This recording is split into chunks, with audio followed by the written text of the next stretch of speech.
Lecture में हम पढ़ेंगे एसोसिएटिव लॉ।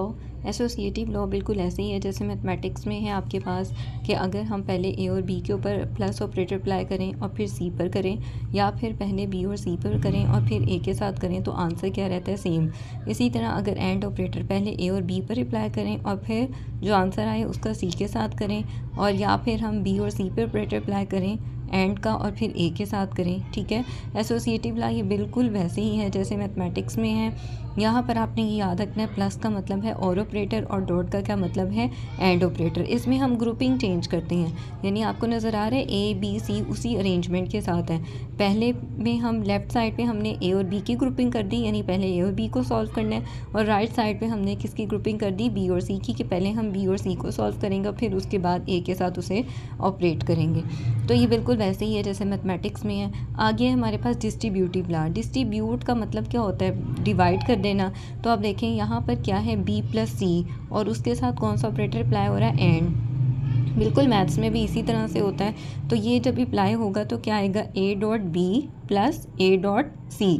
इसी तरह अगर पहले प्लस ऑपरेटर है और फिर डॉट का है तो क्या आ जाएगा, ए प्लस बी, ठीक है, फिर डॉट, और उसके बाद ए प्लस सी, और दरमियान में क्या आ जाएगा, डॉट आ जाएगा। दरमियान में आपके पास ये वाला ऑपरेटर आएगा जो बी और सी के दरमियान है। ये इसी तरह से हम मैथ्स में भी करते हैं, उसमें मल्टीप्लिकेशन होती है और एडिशन होती है।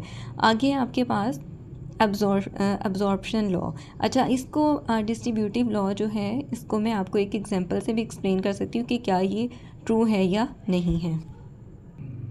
अब ये हमारे पास है डिस्ट्रीब्यूटिव लॉ, हमने ले लिया A dot B plus C equal to A dot B plus A dot सी।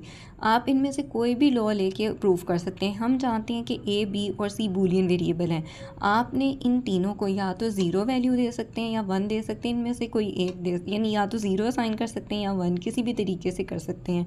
तो मैंने ए को ज़ीरो वैल्यू दे दी, बी को वन और सी को वन। आप कोई और वैल्यूज़ भी असाइन करेंगे, जैसे आप ए को वन कह लें, बी को ज़ीरो कह लें, सी को ज़ीरो कह लें, तब भी ये ट्रू रहेगा। पहले मैंने ले ली left hand side. Left hand side क्या है, A dot B plus C. A की वैल्यू क्या है, zero, dot B plus C, B की वैल्यू क्या है, वन, और सी की वैल्यू क्या है, वन। अगेन अपने माइंड में ये रखना है कि ये वन प्लस वन नहीं है कि हम इसको टू लिख दें, ये एंड ऑपरेटर है। हम जानते हैं कि जब एंड ऑपरेटर में जब दोनों वैल्यूज़ वन होती हैं तो भी आंसर आपको क्या मिलता है, वन, ठीक है। अब ज़ीरो और वन के दरमियान डॉट है, इसका मतलब है, सॉरी, ऊपर हमने लगाया है और ऑपरेटर, ठीक है, वन प्लस वन और ऑपरेटर लग रहा है। जब दोनों वैल्यूज़ वन है तो आंसर हमें डेफिनेटली क्या मिलेगा, वन, क्योंकि और ऑपरेटर कहता है कि अगर एक भी वैल्यू वन है तो आंसर आपको मिलेगा वन। तो यहाँ पर तो वैसे ही दो वैल्यूज़ वन है तो आंसर ऑब्वियसली क्या मिलना है, वन। आगे है ए डॉट लेना है, ए की वैल्यू है ज़ीरो, ज़ीरो डॉट वन। अब इसमें एंड ऑपरेटर है। एंड ऑपरेटर क्या कहता है कि आंसर आपको वन तभी मिलेगा जब दोनों वैल्यूज़ क्या होंगी, वन, इस वरना आपको आंसर क्या मिलेगा, ज़ीरो। तो एंड ऑपरेटर के ट्रूथ टेबल के मुताबिक लेफ्ट हैंड साइड का आंसर क्या आ गया, ज़ीरो। अब हम देखेंगे right hand side. Right hand side क्या कहती है, A dot B plus A dot C, यानी ए की वैल्यू है ज़ीरो, बी की वैल्यू क्या है, वन। ज़ीरो और वन, जब इस पर हमने एंड ऑपरेटर अप्लाई किया तो अकॉर्डिंग टू ट्रूथ टेबल, चूँकि इसमें दोनों वैल्यूज़ वन नहीं है तो इसका आंसर क्या आ गया, ज़ीरो। इसी तरह A dot C, zero dot one, इसका आंसर भी क्या आ गया, ज़ीरो। अब एंड ऑपरेटर में क्या है कि दोनों में से अगर कोई एक भी वैल्यू, सॉरी, अब हम लगा रहे हैं प्लस, प्लस मीन्स और ऑपरेटर। और ऑपरेटर क्या कहता है कि अगर दोनों में से कोई एक भी वैल्यू वन आ गई तो आंसर क्या आएगा, वन। अब चूंकि ये दोनों ही ज़ीरो हैं तो ऑब्वियसली हमारा आंसर क्या आएगा, ज़ीरो। तो left hand side equal to आ गई राइट हैंड साइड। आप इस तरह कोई भी लॉ जो है वो प्रूफ कर सकते हैं इनको वैल्यूज़ असाइन करके, लेकिन याद रखना है कि वैल्यू आपने या तो ज़ीरो लेनी है या फिर क्या लेनी है, वन। अब ये आप जो ये लॉज हैं ये आप लर्न कर लेंगे और आगे हम एग्जांपल सॉल्व करेंगे, उसमें ये लॉज आपके अप्लाई होने हैं, ठीक है। यानी फॉर एग्जांपल अगर कहीं पर आपके पास लिखा हुआ है A dot B plus C, ठीक है, तो आप उसको उसके ऊपर डिस्ट्रीब्यूटिव लॉ अप्लाई करके उसको क्या लिख देंगे, A dot B plus A dot C. जिस तरह हम मैथ्स के क्वेश्चंस में अप्लाई करते हैं इसी तरह से बूलियन फंक्शंस में भी हम ये रूल्स अप्लाई करेंगे। डिस्ट्रीब्यूटिव लॉ हमने देख लिया, ठीक है। A dot B plus C क्या आता है, A dot B plus A dot C. फिर अगर पहले ऑपरेशन आ जाए और का तो फिर कैसे होगा, A plus B dot A plus C, ठीक। आगे अब्जॉर्प्शन लॉ। अब्जॉर्प्शन लॉ क्या कहता है कि A plus A dot B किसकी इक्वल होगा, ए के, और इसी तरह A dot A plus B किसकी इक्वल होगा, ए के। इसको भी हम एक एग्जाम्पल की मदद से समझ सकते हैं। अभी हमने पढ़ा कि a plus A dot B किसके इक्वल है a के। अब मैं वैल्यूज़ असाइन कर लेती हूँ। मैंने कहा कि a की वैल्यू क्या है 1 और b की वैल्यू क्या है 0। ठीक है, अब पहले हमने ली left hand side a plus A dot B. अब a की वैल्यू है 1, b की वैल्यू है 0। अगेन अपने माइंड में रखना है ये एंड ऑपरेटर है।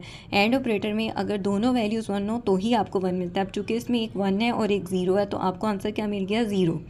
ठीक है, अब पीछे आपके पास a की, यहाँ पर आपके पास a की वैल्यू क्या है 1 और इसका आंसर क्या आ गया 0। अब इन दोनों के ऊपर आपने और ऑपरेटर यानी प्लस यानी और ऑपरेटर अप्लाई करना है। और ऑपरेटर में अगर कोई एक वैल्यू भी 1 आ जाए तो आंसर आपको क्या मिलता है 1। अब ये 1 किसकी वैल्यू है, बेसिकली a की वैल्यू, तो ये किसकी इक्वल आ गई, राइट हैंड साइड की। इस तरह से आप कोई भी वैल्यू असाइन करके या b को 0 b को 1 ले लें, a को 0 ले लें तो भी आपके पास ये इक्वल आएगा। तो आपने याद क्या रखना है कि जब कभी ऐसे लिखा हो expression a plus A dot B तो आप उसको किसकी इक्वल लिखेंगे, a के। और इसी तरह से अगर यूँ लिखा हो पहले आपके पास डॉट आ जाए a dot A plus B तो भी उसका आंसर किसकी इक्वल होगा, a के। उसके बाद है आगे आपके पास डी मॉर्गन्स थ्योरम। आपको ये भी पूछा जा सकता है शॉर्ट क्वेश्चंस में कि डी मॉर्गन्स थ्योरम क्या है, तो आपने इसको लिखना है a plus B is equal to A dot B. अच्छा, ये आपको नॉट, ये ऊपर जो आ रहा है बार, ये नॉट ऑपरेटर का है। ठीक है, इसको भी हम एक एग्जांपल की मदद से समझ सकते हैं। ये अब हमने अभी पढ़ा है कि a प्लस बी यानी a और b के ऊपर और ऑपरेटर अप्लाई करें और फिर इसके ऊपर नॉट, ये नॉट ऑपरेटर का साइन है, ये ले लें तो फिर भी आपके पास आंसर किसकी इक्वल आता है, a not dot b not.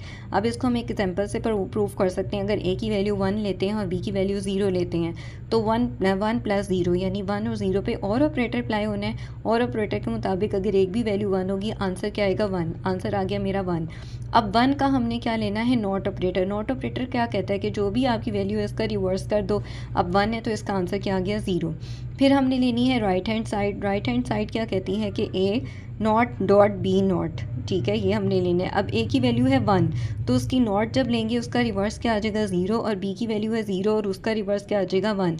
अब इन दोनों के दरमियान हमने डॉट यानी एंड ऑपरेटर अप्लाई करना है तो 0 और 1 और एंड ऑपरेटर का आंसर क्या आ जाएगा 0 क्योंकि दोनों वैल्यूज़ 1 नहीं है।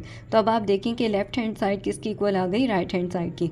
तो जहाँ कहीं आपको ये मिलेगा a प्लस बी यानी और ऑपरेटर लगा हुआ है और ऊपर नॉट ऑपरेटर है, तो जब आप उसको अलग अलग करेंगे तो दरमियान में कौन सा ऑपरेटर आ जाएगा, एंड ऑपरेटर आ जाएगा। इसी तरह हमारे पास नेक्स्ट भी है a dot B not is equal to a not plus b not.